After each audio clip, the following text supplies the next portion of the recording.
নমস্কার বন্ধুরা, আমি পিন্টু। এইচাপুরে নবাবগঞ্জে একটা ছোট্ট গলিতে বিরিয়ানি ব্রাদার্স নামে একটা ফুডকার্ট চালাই, আর তারই কিছু মুহূর্ত আপনাদের সামনে তুলে ধরি। আরও একটা নতুন ভিডিও নিয়ে আপনাদের কাছে চলে এসেছি। এদিকে আমার ধন্নু রেডি হয়ে গেছে, চলুন বেরিয়ে যাই। ধন্নুকে নিয়ে বেরিয়ে পড়েছি। এদিকে বেরিয়ে দেখি পাশের দোকানগুলো সব দোকানে ওরা এসে গেছে দোকানটা ভাঙতে, ওদের দোকান খুলে ফেলেছে মেলার। তো আজকে মনটা খুব খারাপ লাগলো এসে দেখে যে এতদিন ধরে একসঙ্গে দোকানদারি করলাম, পাশে ছিল গল্প আড্ডা, এটা অনেক ভালো সম্পর্ক এদের সাথে প্রতি বছর আসে তৈরি হয়। কিন্তু এই চলে যায় যেদিন, সেদিনটা খুব মন খারাপ লাগে। তো আজকেও সেরকম একটা মন খারাপের দিন এসে দেখলাম, খুব খারাপ লাগলো। কিন্তু কিছু করার নেই, এদেরকে যেতে হবে আবার নতুন জায়গায়, নতুনভাবে আবার নতুন কাজ করতে হবে। কেন কি এখানে তো আর দীর্ঘদিন রাখলে ব্যবসা হবে না এদের, তাই পুজোর সময় নতুন জায়গায় যাবে। একটু এদের সাথে গল্প টল্প করে আমিও বেরিয়ে পড়লাম আমার কাজে, বাজারের দিকে চলে যাই। এদিকে চলে গেলাম বাজারে এসে বাজারটা করে নিই। এদিকে শশাগুলো আজকে একদম খুব ফ্রেশ, একদম কচি শশা পেলাম। আমিও বাড়ি চলে গেলাম তাড়াতাড়ি করে, দিয়ে রান্নার জায়গাটা একটু আমি পরিষ্কার করছিলাম। এদিকে তো বিরিয়ানি দম হচ্ছে।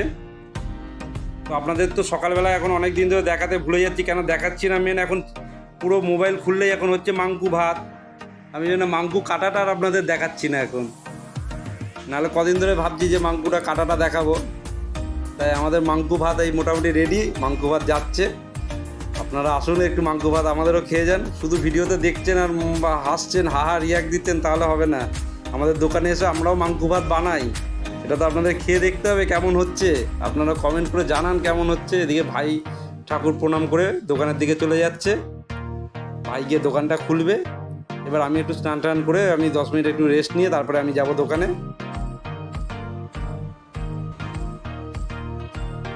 দোকানে ভাই ঢোকার সঙ্গে সঙ্গেই হাঁড়িটা নামিয়ে নিল। এদিকে দোকানে হাঁড়িতে ঘি ফি দিয়ে নিক ততক্ষণ। আজকে তো মেলার দোকানদাররা সব দোকান ভাঙছে, ও তারাও খাবে দোকানে বসে, সেই জন্য একটু তাড়াতাড়ি আজকে দোকানে আসতে হলো। সেই জন্য আমি এই তাড়াতাড়ি করে চলে এলাম দোকানে। ভাই বিরিয়ানিটা রেডি করতে করতে প্রথম কাস্টমার চলেও এসেছে। ভাই ততক্ষণ বিরিয়ানিটা দিক ওইদিকে, আমি এদিকে স্যালাড ফ্যালাডগুলো তাড়াতাড়ি করে কেটে নিই। আপনাদের ভালোবাসায় তো এখন দোকান খোলার সঙ্গে সঙ্গে আমাকে অপেক্ষা আর করতে হয় না, একটার পর একটা কাস্টমার সঙ্গে সঙ্গে আসতেই থাকে। তাই আমার ওরা বসার সুযোগ, আর দুপুরবেলা এই দুটোই দোকান খুলি, তারপর থেকে আর বসার সুযোগ আমাদের থাকে না। একটার পর একটা কাস্টমার আসতে থাকে, তারপর দোকান গোছানো এইসব করতে করতেই আমাদের সময় কেটে যায়, বিকেল হয়ে যায়। এখন তো আবার সঙ্গে চায়ের দোকান ওইদিকে রেডি করতে হয়, আমাদের সময় কেটে যাচ্ছে খুব সুন্দরভাবে। আবার মেলাটা দিয়ে শেষ হয়ে গেল। মেলাটা এইটাই একটা মন খারাপের জায়গা, যে যে মানুষগুলো সবাই থাকে তাদের সাথে একটু সন্ধ্যেবেলাটা আড্ডা দিতাম, গল্প করতাম। আর মেলার কারণে নতুন নতুন মানুষের সাথে দেখা হতো, প্রত্যেক দিন নতুন নতুন কাস্টমার আসতো, মানে একটা ভিন্ন রকম অভিজ্ঞতা হতো ওই মেলাটা দিন জুড়ে। তা সেটা তো আর অন্য সময় হয় না। তাই মেলাটা চলে গেলে একটু মন খারাপ আমাদের হয়ই, আর মন খারাপ করে আর দরকার নেই। কেন সামনে আমাদের বড় উৎসব আসছে, দুর্গা উৎসব, তাহলে সেই আবার আনন্দ আমাদের কাছে ফিরে আসবে। তাই মন খারাপ আর নয়, চলুন কাজকর্মগুলো সেরে নিই। এদিকে চায়ের দোকান সামলানোর জন্য আমার হেল্পিং হ্যান্ড চলে এসেছে, এসেই একদম সুন্দর চা বানিয়ে ফেলেছে। আমার এই চায়ের দোকানটাও আর হয়তো 2-3 দিন রাখবো, তাই 2-3 দিনের মধ্যে আপনারা এসে একটু চাটা খেয়ে যান। কেন 2-3 দিন পর আর রাখবো না, এই দোকানটা বন্ধ করে দেবো। আমার দোকানটা যেমন চলবে, কিন্তু চায়ের দোকানটা আর থাকবে না। আপনারা এই চায়ের দোকানটাতে তো অনেক ভালোবাসা দিয়েছেন, আগামী দিনেও এইভাবে ভালোবাসা দেবেন। আর চা আপনাদের খেয়ে আমার দোকানে কেমন লেগেছে জানাবেন কমেন্ট করে কিন্তু, হ্যাঁ। আপনারা যদি জানান তাহলে আগামী দিন আবার দুর্গা পুজো, জগত্রী পুজো আসছে, তখন আবার এই দোকানটা যদি আপনারা বলেন তাহলে করব। এদিকে দেখতে দেখতে আমার দোকানও মোটামুটি দোকানদারি শেষ হয়ে গেছে। এদিকে দোকানে আর কাস্টমার সেরকম নেই, মালপত্র সব শেষ হয়ে গেছে, বিরিয়ানি শেষ, এদিকে এগরোল শেষ, টুকটাক আইটেম রয়েছে, চলুন সেগুলো বিক্রি করে নিই। আজকের ব্যবসা তো খুব ভালোই হলো।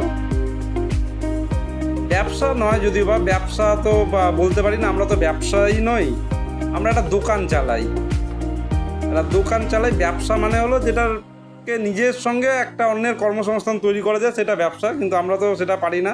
আমরা প্রত্যেক দিনের জিনিস কিনে নিয়েছে, প্রসেস করি, সেই জিনিসটা প্রসেস করে বিক্রি করি। ব্যবসায়ী নই, ব্যবসায়ী হওয়ার চেষ্টা করছি, যেখানে আমি না থাকলেও আমার দোকানটা যাতে চলবে। যেদিন সেটা পারবো সেদিন হয়তো ব্যবসায়ী হতে পারবো। তো ব্যবসায়ী আপাতত নয়, এখন চেষ্টা করে যাচ্ছি ব্যবসায়ী হওয়ার। এখন একটা দোকান চালাই, যেটা জিনিস নিজেরাই তৈরি করি, নিজেরাই বানিয়ে নিজেরাই বিক্রি করি। তো রাস্তা দেখতে দেখতে পুরো ফাঁকা হয়ে গেছে, আমিও দোকান গুছিয়ে নিই। আজকে যে পরিমাণ গরম ছিল, হাসি মুখটা দেখতে লাগছে আপনাদের খুব ভালো, কিন্তু এই মুখটার মধ্যে হাসি ছিল না, এত গরম। এদিকে আমার হেল্পিং হ্যান্ড হয়ে গেছে দোকানদারি, এদিকে দোকান গুছিয়ে বাড়ির দিকে এগিয়ে গেল। আমিও এদিকে দোকানটা গুছিয়ে নিই তাড়াতাড়ি করে। এদিকে বাসন টাসন সব ধোয়া কমপ্লিট, দোকান ধোয়া হয়ে গেছে পুরো। তার মধ্যে বৃষ্টি, এত বৃষ্টি এসেছে যে আমরা দুজন মিলে দোকান থেকে বেরোতে পারছি না একদম বৃষ্টির জন্যে। আর বৃষ্টির জন্য অপেক্ষা করলে হবে না, ভিজে ভিজেই চলে যাই বাড়ি, অনেকটা রাত হয়ে গেছে। আর আপনাদের জন্য চেষ্টা করছি কিছু নতুন নতুন ভিডিও নতুনভাবে তুলে ধরার। তো ভালো লাগলে একটা লাইক করবেন। নমস্কার, শুভরাত্রি।